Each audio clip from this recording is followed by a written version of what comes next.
അച്യുതാ, ഓ ഓരോരുത്തരെയും വിളിച്ചെന്ത് തുക അങ്ങ് കൈമാറ്. ശരി വരിയാരേ. பெரியவரே, உங்க கல்லை சாப்பிட்டு என்னோட கண்ணிന് കാഴ്ച പോയാச்சு. കുടിക്കുന്നത് മുന്നാടി ഒരു കുഴപ്പവും ഇല്ലായിരുന്നു, എല്ലാം പോയാச்சு. ഡേയ്, யாருடா இவன்? தலைவரே, നമ്മുടെ മാന്തോപ്പക്കിട്ട് താമസിക്കാൻ വന്ന പുതിയ പാർട്ടിയാ. ഇവങ്ക പൊണ്ടാട്ടിയ உங்களுக்கு தெரியும். സരള. தெரியும் தெரியும், அந்த குஷ்பு மாதிரி உள்ள பொண்ணு தானே. അവക്ക് കുശുമ്പ് ഇത്തിരി ജാസ്തി ആയിട്ടുള്ള ആളാ. കുശുമ്പല്ലടാ, കുഷ്ബു. എല്ലാം അവനോട് വീട്ടിൽ ചെന്ന് പണി കൊടുക്കാന്ന് சொல்றா. ആരെങ്കിലും തട്ടിപ്പോയാൽ തന്നെ രക്ഷിക്കാം. എന്നടാ പുരിയില്ലേ?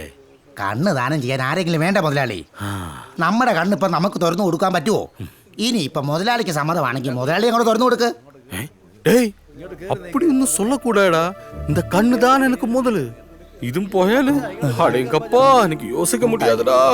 കണ്ടോ ഗോപി, പാവം അദ്ദേഹം കരയുന്നു കണ്ടോ. கூப்பிட்டு கொர்றா.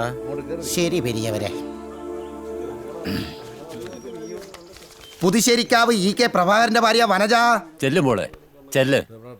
മോളി ഇന്ന് വാങ്ങി. മോള് വാ.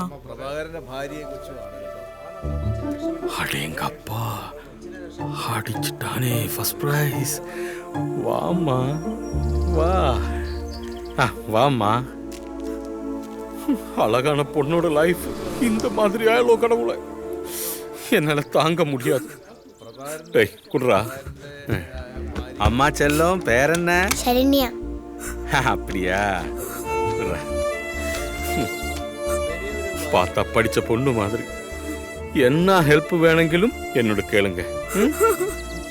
ஐயோ, அழாதம்மா, அழாதம்மா.